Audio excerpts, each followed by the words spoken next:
What would you do if the person you trusted with your whole life left you in the snow to die, told the whole world you had run away, and then buried an empty coffin with your name on it, so no one would ever come looking? And what would you do, 5 winters later, if you came back, not as a ghost, not as a beggar, but as the one person who now owned every dollar of debt that man had in the world? Hold that question in your heart, because a woman named Sarah Montgomery lived it, and this morning she is stepping down off a stagecoach into the very town that mourned her and forgot her. The stagecoach came down out of the pines at first light, its wheels throwing wet clay against the shop fronts of Cedar Hollow, and every soul on the street turned to look. They did not know yet why they were looking. They only felt it, the way animals feel a change of weather before the sky shows a single cloud. The door opened. A boot in a clean brown glove touched the running board, then the mud, and a woman stepped down into a town that had, 5 winters ago, lowered a coffin with her name carved into the lid. They had filled that coffin with river stones. They had said kind words over it. They had gone home and forgotten her by spring. Now she stood in the middle of Cedar Hollow's only street, with a worn leather ledger held against her heart, and the silver at her temples caught the gray light like frost on iron. Sarah Montgomery had come home, and in the pages of the book she carried were the mortgages, the deeds, and the debts of nearly every building her eyes could see, including the bank that had helped a man leave her to freeze in the snow. She did not shout. She did not weep. She simply looked up the length of that muddy street, past the staring faces, to the porch where a man in a tilted hat was just beginning to recognize her, and she opened the ledger to the first page. Somewhere behind her, a dog stopped barking. The whole town seemed to hold its breath. Hey, quick question. How are you feeling right now? Because if you have ever handed your whole trusting heart to a person who took it, spent it, and threw the empty purse of you into the cold, then I want you to lean in close and stay with me. What you are about to watch is not a story about revenge for its own sake. It is the story of a woman who was erased, and who came back not with a gun, but with a ledger, and taught an entire town the difference between a man who is rich and a man who is merely in debt.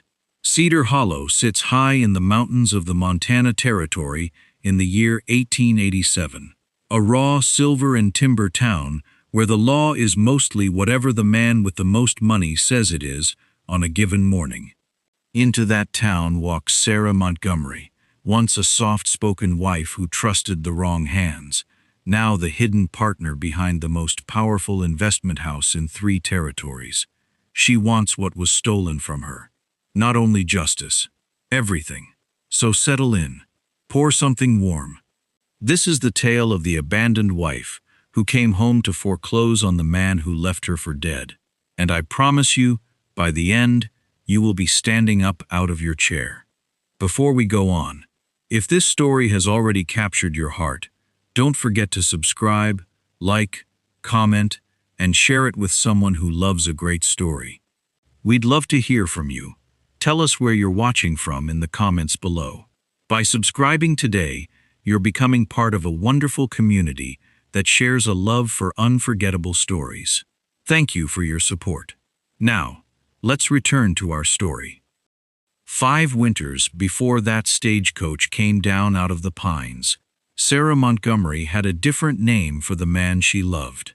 She called him husband, and she believed it the way you believe the ground will be there when you set down your foot. James Brooks had married her in the little clapboard church at the bottom of Cedar Hollow, in front of the whole town, with her father's silver mine as the only dowry that mattered. Sarah had not seen it that way. She had seen a handsome man with a warm laugh who held her hand through her father's long illness and who wept, or seemed to weep, at the old man's grave.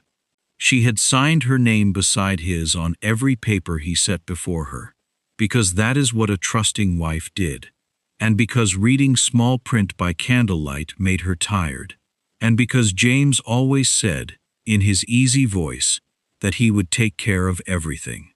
He took care of everything. By the 3rd year of the marriage, the Montgomery mine and the Montgomery land and the Montgomery name were all folded quietly into papers that bore his signature above hers. Sarah did not know this. She knew only that James had grown cold in a way she could not name, that he came home late smelling of another woman's perfume, and that when she asked him about the accounts, he grew sharp and told her that money was a man's concern. The night it happened, snow was coming down the mountain in sheets. James told her they were riding out to see a new claim by lantern light, that it could not wait, that it would make them rich beyond her father's wildest dreams. Sarah wrapped herself in wool and climbed into the wagon beside him, and she was glad, God help her, that he wanted her company again. "You're quiet tonight," she said, watching his profile in the dark.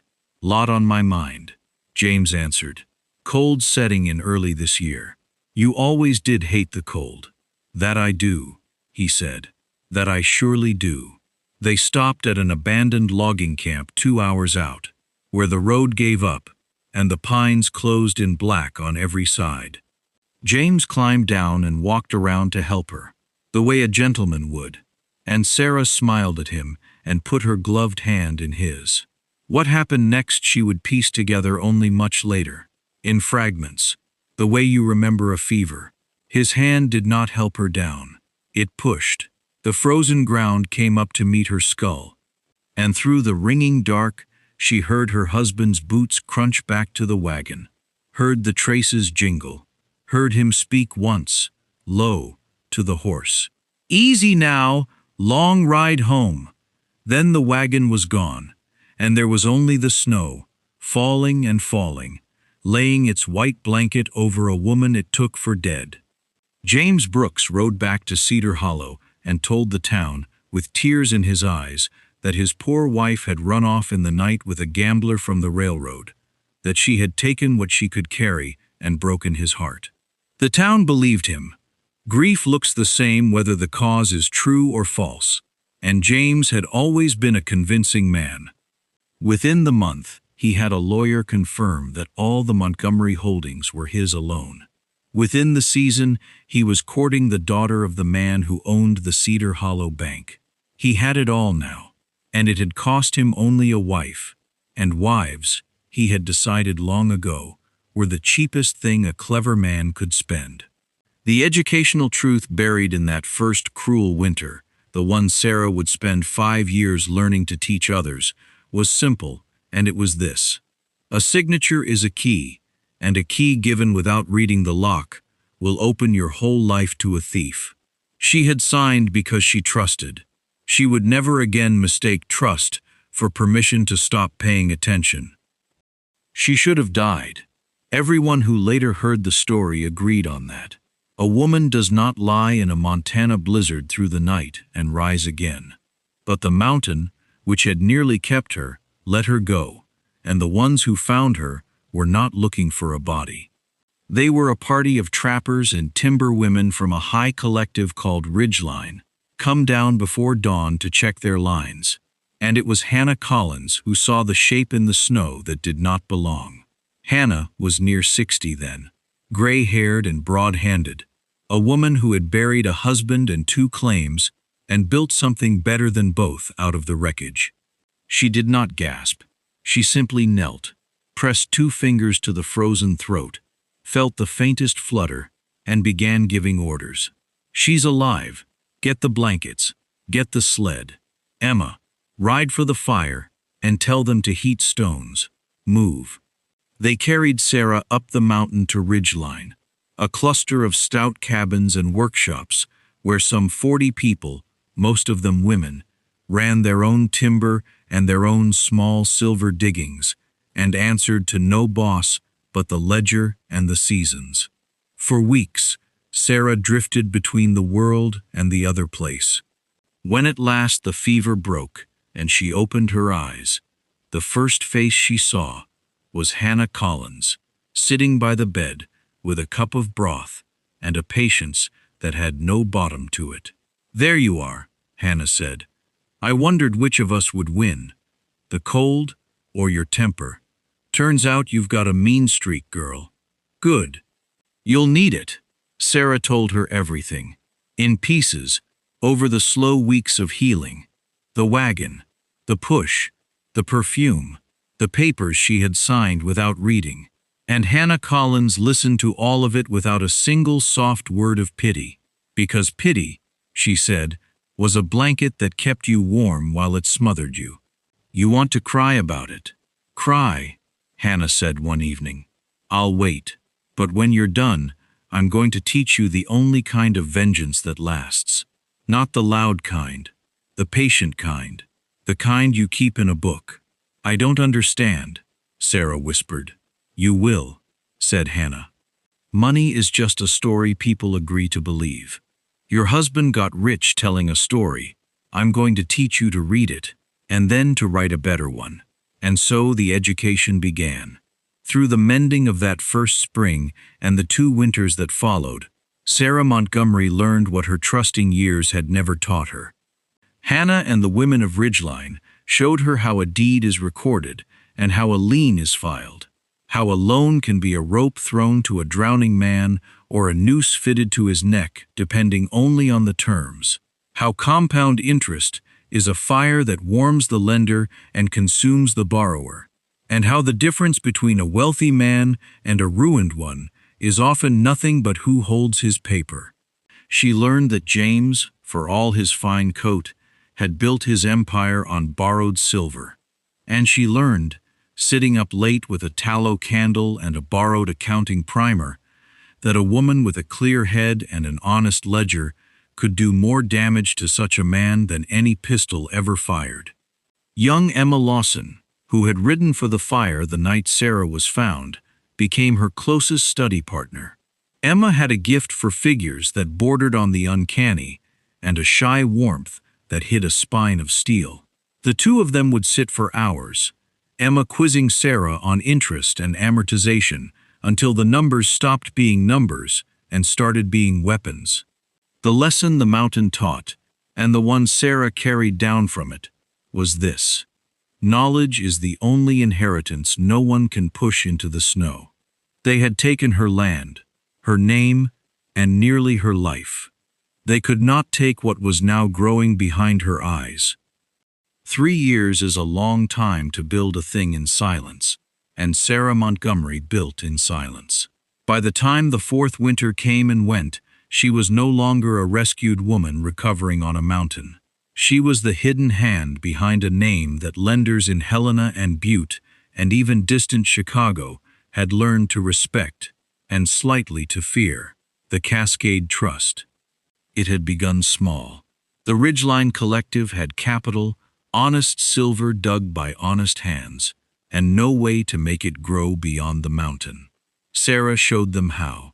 She took their pooled savings and, with Hannah's blessing and Emma's flawless arithmetic, began buying the thing nobody wanted and everybody needed: debt.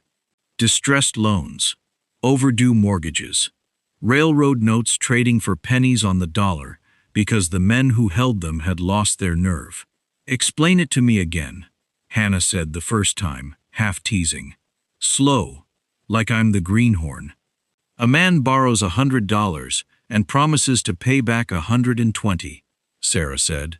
Then he panics. Sure, he'll fail, and he sells that promise to us for 60. If he pays even part of it, we've made money. If he can't pay, we own what he put up against it. Either way, patience wins. And if he does pay it all, then he keeps his land and his dignity. And we made an honest return, and everybody walks away whole. That's the part James never understood. You can win without leaving a body in the snow. Hannah had laughed at that, a great barking laugh, and clapped her on the shoulder hard enough to stagger her. The Cascade Trust grew. Sarah insisted on rules that made the Helena bankers roll their eyes and then, quietly, made them rich. Never lend at a rate a working family could not survive. Never foreclose on a home where good faith payments were still coming. always put the terms in plain language a person could read by their own fire. It was not charity. It was better than charity. It was fairness that happened to be profitable, and it drew loyal borrowers the way honest weight draws steady customers. And all the while, in a locked drawer, Sarah kept a second ledger, a private one. In it she recorded, line by patient line, every property in Cedar Hollow, every loan James Brooks had taken to fund his rise, every creditor who held a piece of his paper. She was assembling a map of his empire, the way a general assembles a map of a fort he intends to take, and James Brooks, drinking in his fine house 800 miles away, had no idea the siege had already begun. The educational thread ran clear through those years, and Sarah made sure Emma and the younger women understood it. Wealth is not what you own. Wealth is what you own free and clear. A man surrounded by fine things he has borrowed against is not rich. He is a tenant in his own life, and the true owner is whoever holds his debt. James believed he owned Cedar Hollow.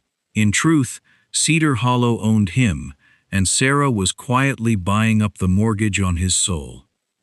So it was that the stagecoach came down out of the pines, and Sarah Montgomery stepped into the mud of the town that had buried her. She had planned her return the way she planned everything now, in careful stages, and the first stage was to be no one at all. She took rooms at the finest lodging Cedar Hollow could offer, which was the boarding house run by Abigail Turner, and she gave her name as Mrs. S. Cascade, a widow from the East come to look into mining investments. Abigail, a warm, round woman with sharp eyes and a bottomless appetite for news, took to the mysterious widow at once. "You'll want the front room, ma'am. Best light in the house," Abigail said, bustling up the stairs. "You picked a strange time to invest, if you don't mind my saying. Whole town's gone sour these last years." "Has it?" Sarah said. "How so?" "Oh, it's Mr. Brooks mostly. Owns the bank now, owns half the shops, owns the mine up the ridge. Lends folks money real friendly. Then the terms turn on them like a dog, and next thing they know, he owns their place too. My own brother lost his smithy that way." "That's a sad thing," Sarah said quietly. "Tell me about Mr. Brooks." And Abigail Turner told her everything, because Abigail told everyone everything, and it was one of the reasons Sarah had chosen her house. She learned that James had married the banker's daughter, Margaret, and then buried the old banker within 2 years and taken the bank entire. She learned that Margaret was rarely seen and often bruised, and something in Sarah went very still and cold at that. She learned that the town both flattered James and feared him, and that no one remembered his first wife at all, save as a scandal, the woman who ran off. Sarah walked the town in the days that followed, veiled and quiet, and she saw what greed had done to the place she had loved. The church needed paint. The school had closed for want of funds James had promised and never sent. The families on the edge of town wore the pinched look of people one bad month from losing everything. And over it all, on the hill, sat the fine white house that had been built with her father's silver, where a man in polished boots drank imported wine and called himself the making of Cedar Hollow. Standing in the muddy street, one gray morning, ledger against her heart, Sarah felt the last of the frightened wife burn away. She was not here for a fair fight. James had never given her a fair anything. She was here to take back what was hers, dollar by dollar, deed by deed, and to leave him standing exactly where he had left her, with nothing, in the cold, watching his whole world ride away. She had not planned on Cole Bennett. He turned up at the county land auction, where Sarah had gone to observe, veiled and silent, at the back of the room. A parcel of timber ground was up for bidding, and a knot of James Brooks's men were bidding it down, leaning on the smaller buyers with hard looks. It was crooked, and everyone in the room knew it was crooked. And everyone stayed quiet. Everyone but the broad-shouldered man in the earth-toned vest, who leaned against the back wall with his hat pushed back, and at the exact right moment, raised the price by a single dollar. It broke the rhythm. It made the crowd laugh. It cost James's men their easy sweep, and Sarah watched the whole thing with the beginnings of a smile behind her veil. Afterward, he found her on the porch, because he had noticed her too, the way she noticed everyone. "You watched that whole auction and never raised your hand," Cole Bennett said. "But you were doing the arithmetic. I could see it. You knew what that ground was worth to the dollar before the bidding started. And you bid $1 just to spoil their fun," Sarah said. "$1's cheap for a good spoiling." He tipped his hat. "Cole Bennett. I survey land, buy a little when it's honest, and I've got no love at all for the man whose boys just tried to steal that lot." "Mrs. Cascade," she said, "and I find I share your taste in dislikes." They fell into talk, the easy, sharp talk of two people who each discover the other can keep up. Cole knew the county's land the way Sarah knew its debts, and between his maps and her ledgers, a picture began to form that neither could have drawn alone. He was steady where the world had taught her to expect treachery, plain-spoken where she had learned to distrust charm, and he looked at her sharp mind the way other men had only ever looked at her father's silver. Sarah told herself he was useful. She told herself she needed his surveys, his knowledge of who owned what, his standing in a town that did not yet trust a strange widow. All of that was true. It simply was not the whole truth, and lying to Hannah Collins about it in her weekly letter proved harder than she expected. "You keep writing about this surveyor," Emma noted slyly one evening, reading over a reply from the mountain. "Hannah says, and I quote, 'Tell the girl her ledger's balanced, but her heart isn't, and that's fine.' Hannah should mind her own accounts," Sarah said, and was glad the lamplight hid her face. Even here, the lesson threaded through. Cole taught her, without meaning to, that not every open hand is reaching to take. She had built a fortress of caution, and it had kept her alive. But a fortress with no gate is only a nicer kind of grave. And slowly, warily, Sarah began to leave the gate unbarred for one steady man in a canvas hat. With Cole's maps and Abigail's gossip and her own patient ledger, Sarah began the true work, taking apart the machine James had built, gear by crooked gear. And to do it, she needed someone from inside the bank. She found her in Emma Lawson's old connection, a nervous young clerk named, it turned out, by the same first name as her own trusted Emma up the mountain, which was a small, strange comfort. But it was Emma Lawson herself who provided the key. For Emma had once, years before the rescue, kept books for a Helena firm that had done business with the Cedar Hollow Bank, and she remembered the shape of James's methods. "He lends at a friendly rate for the first year," Emma explained, spreading papers across the boarding house table. "Then there's a clause, buried deep, that lets him raise it whenever he pleases. Folks sign it because he smiles, and tells them not to worry about the small print." "The small print," Sarah said softly. "Always the small print. By the second year the payment doubles. By the third, no working family can meet it, and he takes the property. It's legal." That's the wicked part. Every bit of it is legal. Cole spread his survey across the same table, and the two documents together told the whole story. Here was the Larson farm, taken. Here was the smithy Abigail's brother had lost. Here were a dozen families whose land now flew James Brooks's flag. Every one of them bled dry by a contract they had been too trusting to read. Sarah made a decision then that changed the shape of her whole campaign. She would not simply ruin James. She would use his own methods, turned inside out, to free the people he had trapped. And she would do it in the open, so that Cedar Hollow could watch and learn. She called a meeting in Abigail's parlor, A dozen worried families crowded into the warm room, and she laid a clean contract on the table beside one of James's. "Read them both," she told the room. "Take your time. I'll wait. This is the only weapon he ever used on you, and it's the only one you need to learn. Words on paper. Learn to read them, and no smiling man can ever take your home again." They read. Slowly, painfully, with fingers tracing each line, those weathered farmers and shopkeepers read the trap that had caught them, and Sarah watched understanding light their faces one by one. It was, she thought, the truest work she had ever done.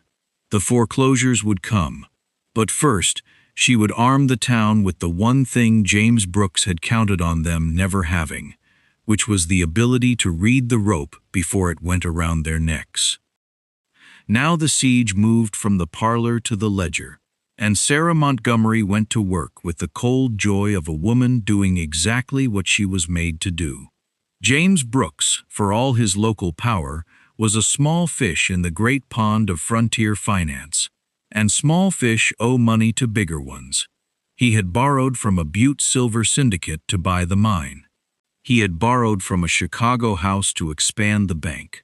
He had borrowed against the fine White House to buy the wine and the horses and the loyalty of men like Caleb Walker. Every one of those loans was a thread, and every thread led back to a creditor who could be bought. So Sarah bought them. Through the Cascade Trust, through shell names and quiet agents, she purchased James Brooks's debt from every creditor who held it, paying fair prices and asking for discretion. The Butte Syndicate sold gladly, tired of James's late payments. The Chicago house sold at a small loss and was happy to be rid of a frontier risk. One by one, the threads of James's empire were gathered into a single gloved hand, and the man himself noticed nothing, because his payments were still being accepted, and he assumed, as arrogant men do, that the world was arranged for his convenience. Wyatt Carter, the honest county surveyor and recorder, became an unlikely ally in these weeks. Sarah needed the deeds and liens recorded correctly, publicly, beyond challenge, and Wyatt was that rare official who could not be bought and would not be bullied. When Caleb Walker came around the recorder's office with a fistful of James's money and a hard suggestion, Wyatt showed him the door. "Mr. Brooks would take it kindly," Caleb said, "if certain filings went slow." "Mr. Brooks can take it however he likes," Wyatt answered. "I record what's true, in the order it comes. That's the whole of my job, and I mean to keep it." But the trap nearly sprang too soon. Caleb Walker, no fool, grew suspicious of the widow who asked so many questions, and one evening he followed Sarah from the recorder's office through the dusk. Cole Bennett, who had made a quiet habit of walking the same streets at the same hour, stepped out of a doorway directly into the foreman's path. "Evening, Walker," Cole said pleasantly. "Long way from the ranch. You lost? Mind your own ground, Bennett. This is my own ground. I survey it. Now you go on home, and we'll both pretend you weren't following a lady in the dark." Caleb went, but he went thinking, and Sarah knew her time was shortening. She had gathered nearly every thread. James Brooks now owed his entire fortune to a single creditor, though he did not yet know its name, and the moment he missed one payment, the whole white edifice would be hers to pull down. She chose her moment with care. The town's harvest gala was 2 weeks off, the grandest night of the Cedar Hollow year, when James would stand in the finest room in the territory and toast his own greatness before every soul who mattered. That, Sarah decided, was where the ghost would come back from the snow. The chandelier of the Cedar Hollow Grand Hall trembled with the weight of 200 candles, and beneath it, James Brooks held court in a coat the color of dried blood, a glass of imported wine in his hand, and the whole flattering town at his feet. He had just announced, to applause, his purchase of the last independent parcel in the valley. Cedar Hollow was his entire, from the church steeple to the mine head, and he raised his glass to say so. To Cedar Hollow, James called out, which some men built with luck, I built it with will. And a man's will, my friends, is the only thing that truly belongs to him. The doors at the far end of the hall opened. Sarah Montgomery walked in on Cole Bennett's arm, and she wore the dark green coat, and the ivory blouse, and the heavy gloves, and the silver at her temples caught the candlelight like a blade. She carried the worn ledger against her heart. She had removed the veil forever, and the room, which had been a warm roar of talk and glasses, went silent in a spreading wave, because the older faces in that crowd were beginning, one by one, to remember. James turned to see what had stopped his party, and the wine-glass stopped halfway to his mouth. The color left his face the way water leaves a cracked cup. He knew her. Of course he knew her. A man never quite forgets the face of the wife he pushed into the snow, however much he drinks to try. "Hello, James," Sarah said. Her voice was calm, and it carried to every corner. "You look as though you've seen a ghost. In a way, you have. You buried me, remember? River stones, I'm told. A lovely service. I'm sorry I missed it." "Sarah," he breathed. You ran off. Everyone knows you ran off with a—" "I ran off," she repeated, and she let the town hear the lie for what it was. "Is that the story?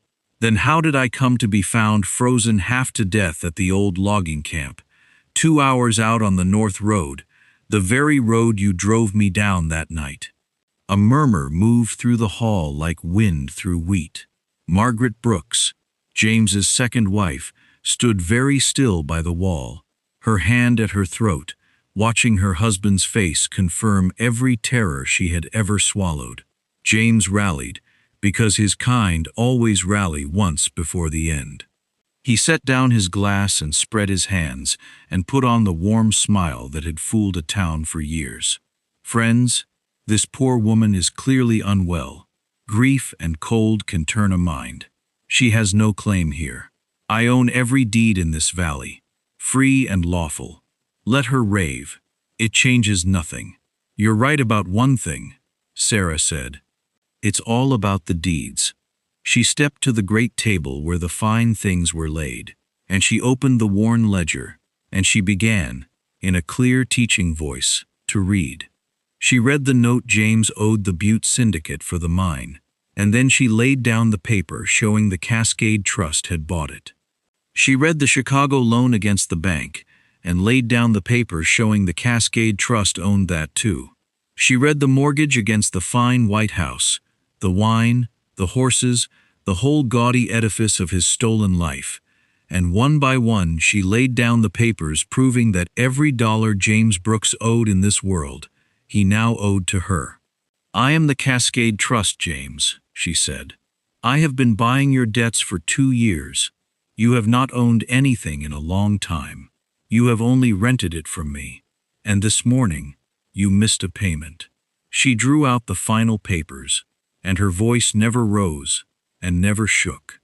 "Notice of foreclosure. On the mine, on the bank, on the house my father built with the silver you stole. As of this hour, they are mine. You have nothing, James. You never did. You only had my paper, and now I've called it in." The silence broke into an uproar. James lunged for the papers, and Cole Bennett was there, one broad hand flat against his chest, immovable as the mountain that had spared her. Wyatt Carter stepped forward with the county seal to confirm every filing was true and recorded and beyond appeal. And in the churning crowd, Sarah's eyes found Margaret Brooks, and she spoke once more, quietly, meant only for the frightened woman by the wall. "You're free of him too, if you want to be. The house is mine now, and there's a place in it for anyone he ever hurt." Everyone got what they had earned. That is the promise of a true story, and Cedar Hollow saw it kept. James Brooks was stripped of everything he had stolen in a single gray week. The bank, the mine, the fine white house, All passed lawfully to Sarah, and there was nothing his lawyers could do, because Sarah had learned her law from women who had none to spare and had made every step airtight. Worse for James, the truth of that winter night could no longer be buried. Margaret found her courage and told what she knew of his temper. Old tracks were remembered. Wyatt Carter's honest records showed the pattern of his frauds laid bare. The territorial marshal came up the mountain road, and James Brooks, who had ridden away from his crimes once in a warm wagon, rode away from them a second time in irons, to answer for fraud and for the attempted murder of his first wife. Caleb Walker, the foreman, saw which way the wind blew and turned territory's witness, trading everything he knew of James's dealings for a lighter reckoning of his own. It was not honor, it was arithmetic, but it helped seal the case, and Sarah let him go on his way, poorer and quieter, to make what he could of a second chance he scarcely deserved. Then came the part Sarah had waited 5 years for, the part that was not vengeance at all. She did not keep the spoils. She called the town together in the same grand hall, under the same chandelier, and she gave it back. Every family he foreclosed on, she said, standing where James had toasted his own will, gets their land returned, free and clear, the debt forgiven. The bank stays open, but it lends the way honest banks should. In plain words, at rates a working family can carry. The school reopens Monday, and the mine my father dug will belong to the people who break their backs in it, as shares, so that the wealth stays in the hands that make it. The hall did not cheer at first, it was too stunned. Then Abigail Turner, weeping and laughing at once, began to clap, and her brother the smith joined her, and then the whole town was on its feet, and the sound went out the open doors and up the mountain like something the valley had forgotten it could feel. Emma Lawson stayed on to run the honest new bank, teaching every borrower to read their own contract before they signed. Hannah Collins came down from the mountain for the first time in years to see it, and she looked at what her rescued girl had built, and she said only, "Well, you wrote a better story after all," which from Hannah was the same as a symphony.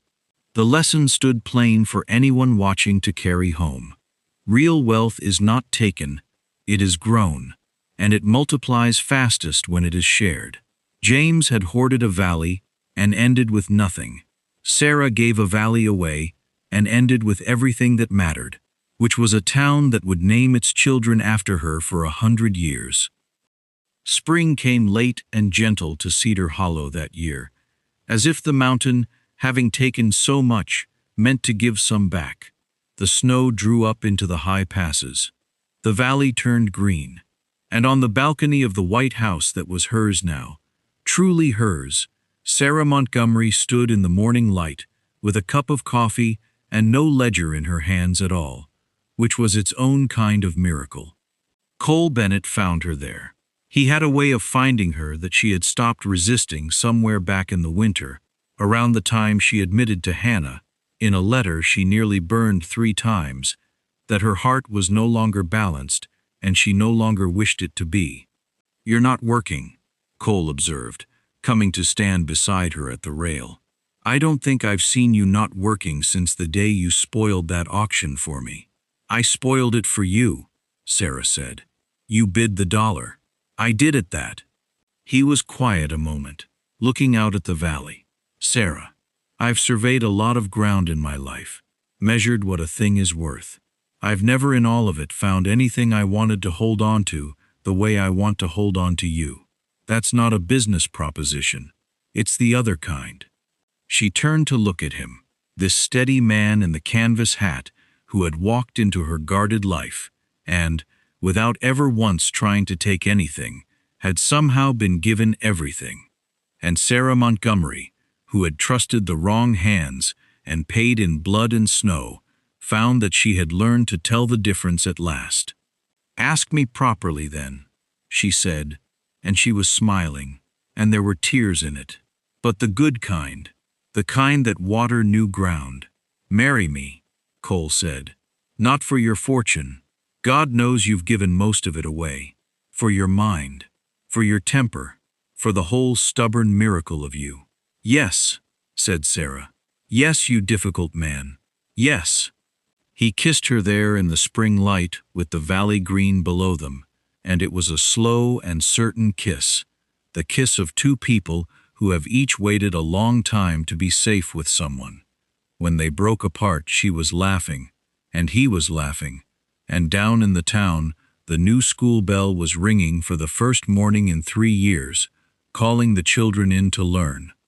They were married in the little clapboard church at the bottom of Cedar Hollow, the same one where a frightened girl had once signed her life away, and this time Sarah signed nothing she had not read twice and once out loud. Hannah gave her away. Emma cried. Abigail catered and gossiped and cried harder than anyone. And Wyatt Carter, honest to the last, recorded the marriage in his clean, careful hand. One true thing among all the true things that town had finally learned to build. The ghost had come back from the snow, and she had not brought a grave with her. She had brought spring.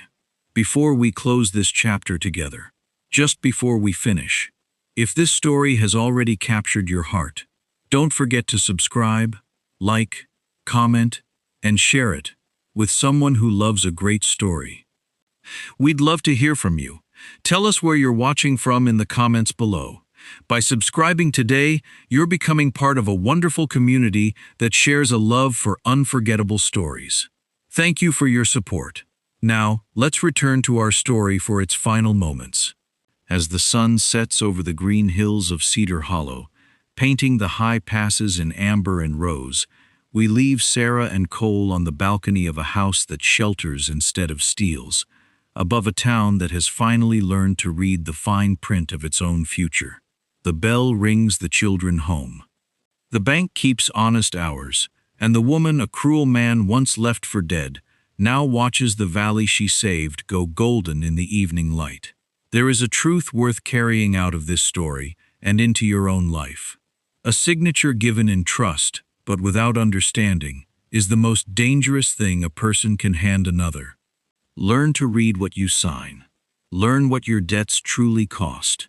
And remember that a man surrounded by borrowed splendor is not wealthy at all, only a tenant in a life he does not own. Sarah Montgomery learned that lesson in the snow, and she turned it into the freedom of a whole town. May it serve you half as well. True strength was never about clutching what you can take from others. It is about building something better from the ashes of what you have lost, and then being generous enough to share the warmth. Integrity outlasts cruelty. Patience outlasts pride. And a clear head with an honest ledger will always, in the end, outlast a smiling man with a knife behind his back. Thank you for walking this long mountain road with us, through the cold and the reckoning and all the way home to spring. Until our next story, keep your hearts open, your minds sharp, and your eyes on the fine print. Farewell. The end.